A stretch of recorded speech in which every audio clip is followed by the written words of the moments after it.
Puji nama Tuhan. Puji Tuhan. Shalom saudara-saudara, Bapak Ibu yang selalu mengikuti atau baru pertama kali mengikuti renungan keluarga kami. Biarlah semua kita dalam pemeliharaan Tuhan dan kita tetap sehat-sehat saja. Puji nama Tuhan. Ya, puji nama Tuhan.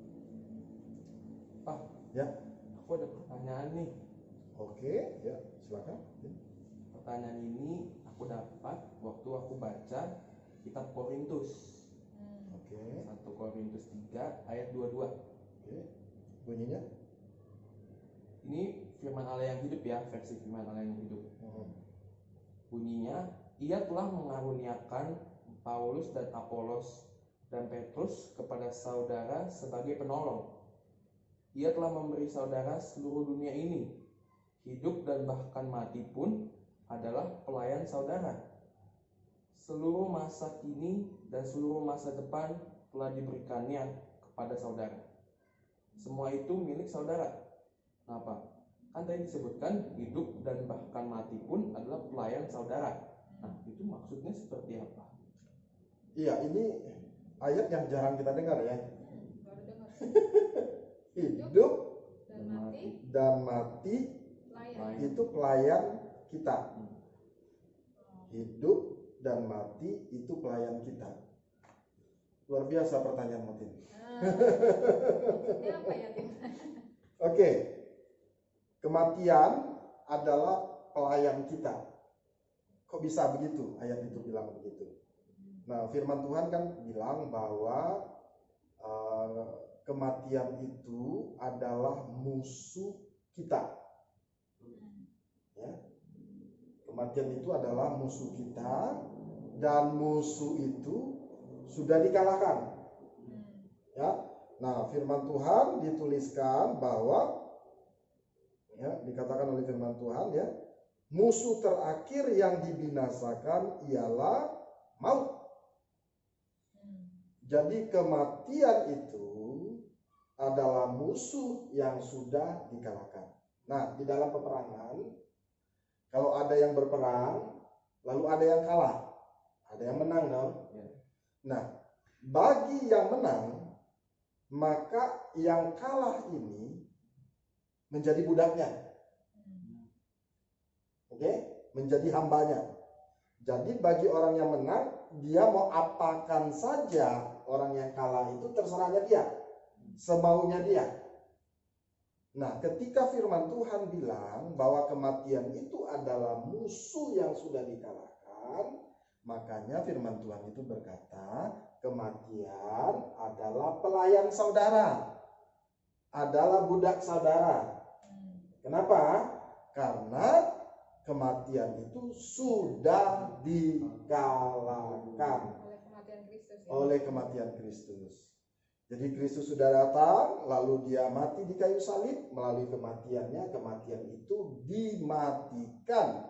Dan nanti waktu Kristus datang kali kedua, maka tubuh kita yang bisa mati ini diubah menjadi tubuh yang tidak bisa mati lagi. Sehingga firman Tuhan berkata, hai maut, di mana sengatmu? Maut sudah ditelan dalam kekalahan.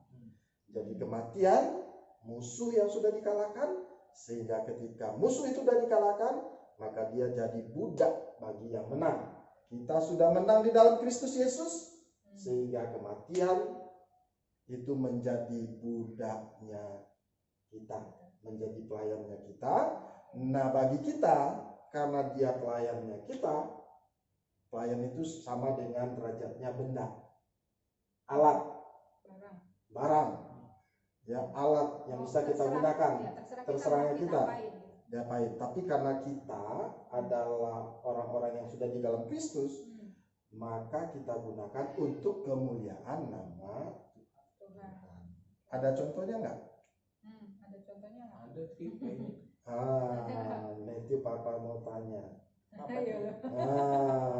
Martir pertama namanya adalah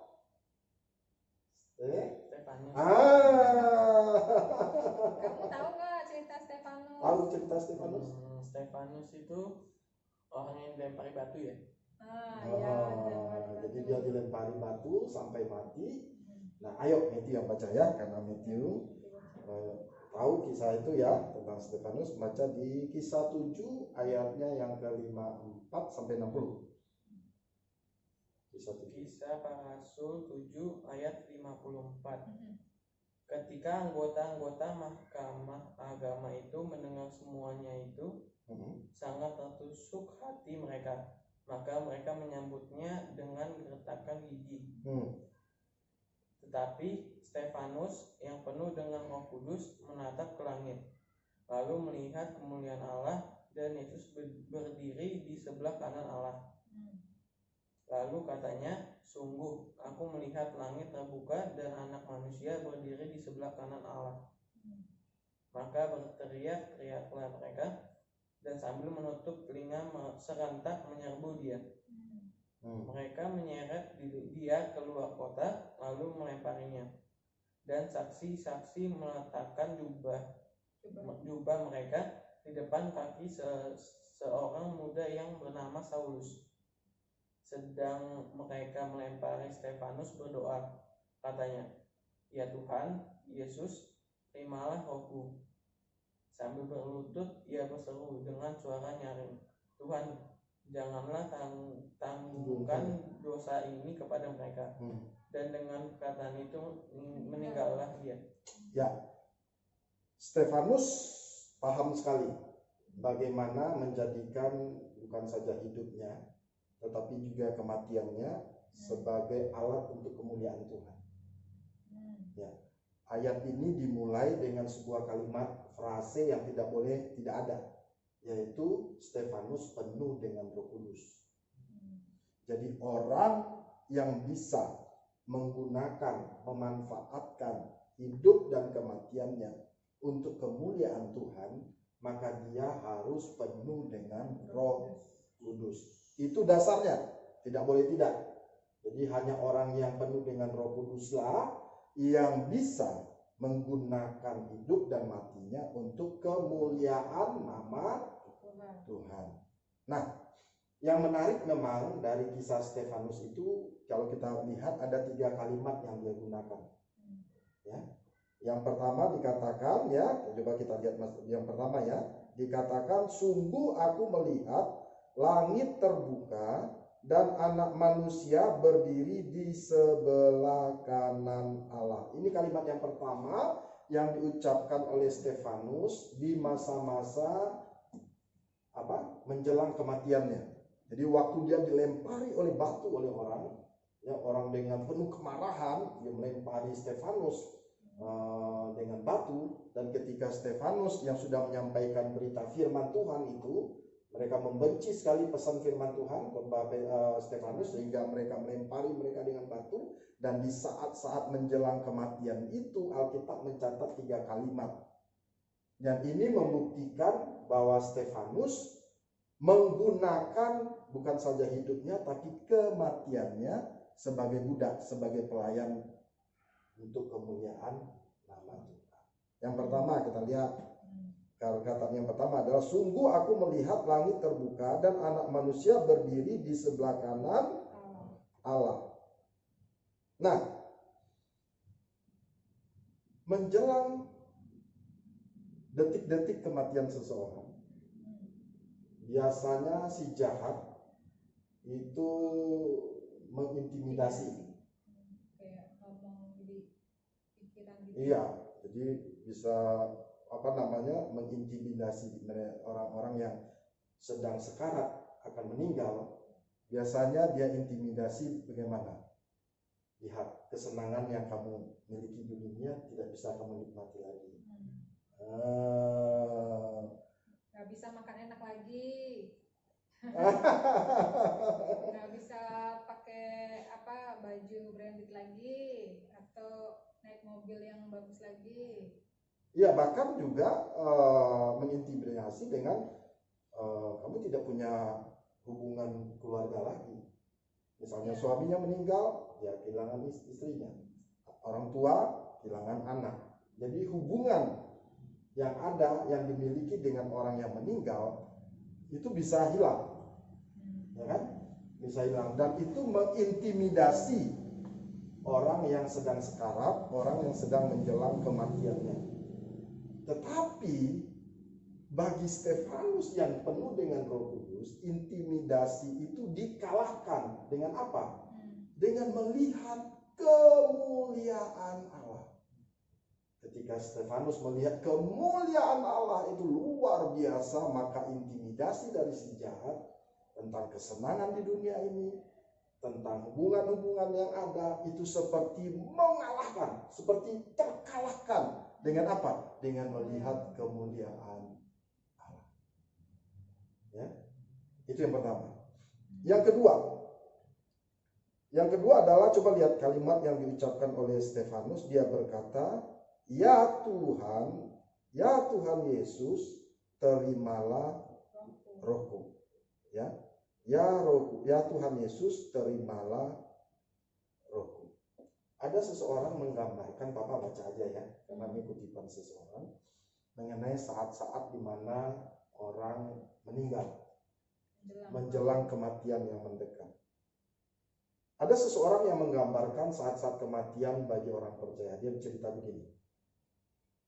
Kematian seolah-olah Anda sedang sekarat di sebuah pondok kecil di hutan dengan pintu yang terkunci. Lalu Anda bergerak ke arah pintu itu setapak demi setapak. Ketika pintu itu terbuka, tiba-tiba muncul serigala besar. Bayangin. Ya. Yang kelaparan, lalu dia dengan mata yang merah, dengan mata yang marah, ya, dengan sikap yang marah. Nah, mungkin awalnya Anda akan takut, ya. Tetapi kemudian Roh Kudus membuka mata Anda. Roh Kudus membuka mata Anda dan Anda melihat di belakang serigala itu ada Yesus yang bersinar seperti matahari. Luar biasa. Yesus berdiri dengan tangan terulur kepada Anda dengan wajah yang tersenyum. Kalau serigala tadi siap menerkam, ya, tetapi Yesus mengulurkan tangannya dengan tersenyum. Kontras sekali. Dan di tangannya ada rantai yang mengikat leher serigala itu. Di tangannya pegang rantai yang mengikat leher serigala. Ya. Anda mungkin ragu sejenak, tetapi kemudian Roh Kudus memberi Anda kekuatan. Dan ketika Anda meletakkan kaki Anda di ambang pintu dan mulut serigala itu mulai terbuka, seketika itu juga Yesus melemparkan serigala itu. Lalu Anda masuk ke hadirat Tuhan yang mulia. Ini sebuah gambaran detik-detik, ya, bagaimana orang percaya akan meninggal, bagaimana Yesus mengulurkan tangannya, ya, lalu menyambut. Jadi seharusnya nggak usah takut ya. Seharusnya tidak usah takut, dan tapi karena iblis mengintimidasi itu jadi kadang takut gitu, ada ketakutan gitu. Ya, seharusnya tidak ada ketakutan, tetapi Papa pernah menemani orang-orang detik-detik dia meninggal, dia takut juga. Ya, Mungkin dia dia orang Kristen. Dia orang Kristen dan dia pernah pelayanan, ya, kita tidak mau menyebutkan namanya. Tetapi di detik-detik dia meninggal, dia sangat ketakutan juga. Ya. Tapi firman Tuhan, Stefanus, ya, kisah Stefanus ini luar biasa. Ya, ketika dia dilempari batu, lalu dia berkata, aku melihat langit terbuka. Lalu dia berkata, dia melihat Yesus berdiri di sebelah kanan Allah. Lalu Stefanus bilang, ya Tuhan Yesus, terimalah rohku. Ini luar biasa. Inilah orang yang dipenuhi Roh Kudus, yang menggunakan kematiannya untuk menyatakan kemuliaan nama Tuhan. Dan yang tidak kalah menariknya yang ketiga, perkataan Stefanus yang ketiga. Stefanus bilang begini, Tuhan, janganlah tanggungkan dosa ini kepada mereka. Ini luar biasa. Ya. Yesus pernah mengucapkan ini ketika dia ada di kayu salib. Iblis berusaha untuk menggagalkan, ya, menggunakan kematian untuk menggagalkan kesucian, kekudusan, dan kasih Tuhan. Tetapi fakta menyatakan bahwa itu sudah gagal. Yesus tetap dengan kasihnya kepada kita. Dia tahankan itu di kayu salib, ya, karena kasihnya kepada kita, dan dia menjaga tetap kekudusannya. Kasihnya dan kekudusannya terjaga, itu terrefleksi ketika dia ada di kayu salib. Kemungkinan Stefanus melihat peristiwa itu, sehingga Stefanus seperti mengutip perkataan Yesus. Ya, perkataan itu adalah, Tuhan jangan tanggungkan dosa ini kepada mereka. Orang yang dipenuhi Roh Kudus, dia menggunakan kematiannya untuk kemuliaan Tuhan dengan merefleksikan karakter Kristus. Mengampuni ya. Pengampunan, ya. Itu berat. Lepaskan pengampunan, ya, kepada musuh, ya, mengampuni musuh, ya, dan Stefanus menang. Kematian tidak mengalahkan karakternya. Kematian menjadi budak, menjadi alat, ya, di tangan Stefanus untuk menyatakan karakter Kristus bagi orang lain, bagi dunia, bagi musuh sekalipun. Tapi apakah kita harus mengalami seperti Stefanus dulu supaya kita bisa menyatakan kemuliaan Tuhan? Kayaknya tragis banget ya. Iya, maksudnya adalah orang yang meninggal secara normal, misalnya sakit, ya, juga kalau dia dipenuhi Roh Kudus, dia akan melihat kemuliaan Tuhan.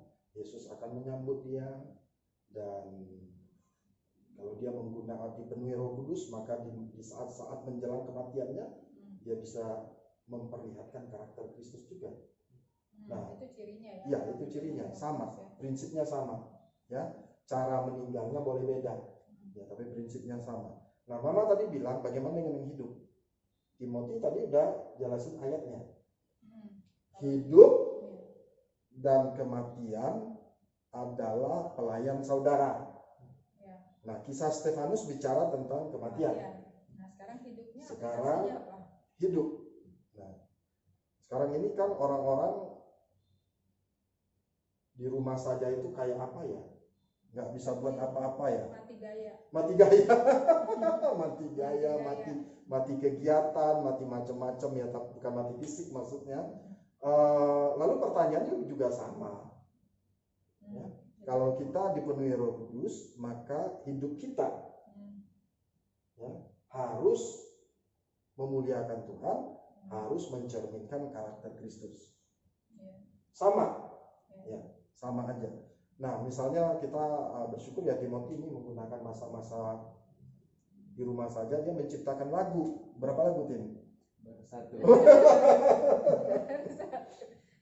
Lalu Timmy sama Ken buat sebuah project ya di rumah Ken, pesan order makanan, lalu berbagi dengan orang lain. Walaupun sedikit. Walaupun ya berbagi, pokoknya berbagi, menyatakan karakter Kristus, menyatakan memperluas kasih Tuhan kepada orang lain.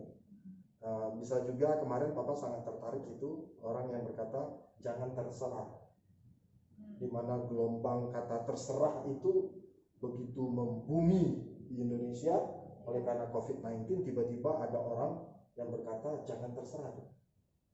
Ya, karena orang udah give up. Iya, orang, iya, orang, ya kan? iya. Tetapi ada sekelompok orang yang berkata jangan menyerah. Nah, anak-anak Tuhan mestinya mengambil kesempatan-kesempatan di dalam kehidupan ini untuk menyatakan kemuliaan Tuhan, untuk menyatakan karakter Kristus. Kenapa? Karena mati dan kehidupan, ya, adalah pelayan bagi kita. Jadi kita menggunakannya sebagai alat untuk kemuliaan Tuhan dan untuk menyatakan karakter Kristus dalam hidup kita. Mungkin contohnya dengan menularkan kata-kata positif. Bisa, Ya, membangkitkan semangat. Bisa membangkitkan semangat. kalau di internet bikin tagar yatim namanya, Papa tertarik itu, jangan menyerah, ya, dan sebagainya, kalimat-kalimat positif dimasukkan ke internet, media sosial, kita bisa memberikan kontribusi untuk kemuliaan bagi nama Tuhan, ya, itu luar biasa. Ya. Papa akan menutup dengan sebuah kesaksian dari orang yang Papa kenal. 2 bulan yang lalu beliau menerima kabar bahwa beliau kena kanker maksudnya, kanker, dan kanker itu sudah menyerang ginjal. Umurnya sudah 81 tahun, tidak muda lagi, sudah tua, mengalami kanker yang menyerang tubuhnya, dan kanker itu sudah menyerang ginjal. Awalnya shock, ya normal. Lalu ketika Papa menelpon beliau, sebuah kalimat yang menjadi doa kami bersama adalah, Tuhan kasihanilah kami. Ya, doa yang terucap itu, dan setelah itu tiba-tiba beliau berubah, memutuskan untuk mengisi hidupnya dengan sukacita, dengan hati yang gembira. Joyful, ya, happy, sukacita di dalam Tuhan. Dan itu diputuskan, diambil keputusan dan memilih itu. Dan itu pilihan yang sangat baik, yang sangat tepat. Ya, ketika beliau mengambil keputusan untuk hal begitu, dari yang tidak bisa makan selama 2 bulan, tiba-tiba bisa makan. Dari yang lemah, dari yang kurus, kering, gitu ya, karena tidak ada asupan makanan, tiba-tiba sekarang bisa makan, bisa menikmati makanan lagi, ya, lalu bisa bawa motor lagi umur 81 tahun. Nah, itu luar biasa. Dan kemarin ada teman Papa juga kena kanker getah bening, dan kakinya Timi Papa liatin ya, sudah dipotong telapak kakinya, gitu. Dan waktu dia akan dioperasi, dipotong telapak kakinya, video tentang kesaksian beliau Papa kirim ke teman Papa, dan dia jadi lebih kuat lagi menghadapi, lebih semangat. Itulah namanya hidup dan kematian kita gunakan untuk kemuliaan Tuhan dan untuk menceritakan karakter Kristus. Puji nama Tuhan. Bapak Ibu yang dikasih Tuhan, saudara, jikalau saudara saat ini sedang bergumul dengan persoalan yang amat sulit dan sepertinya tidak ada jalan keluar, sepertinya saudara ada lagi pusing 7 keliling, datanglah kepada Tuhan. Biar minta supaya Roh Kudus memenuhi kita.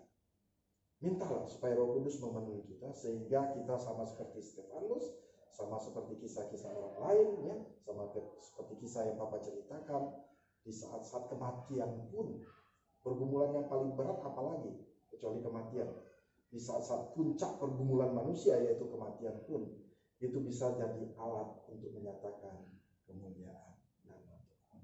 Tuhan Yesus memberkati kita. Amin.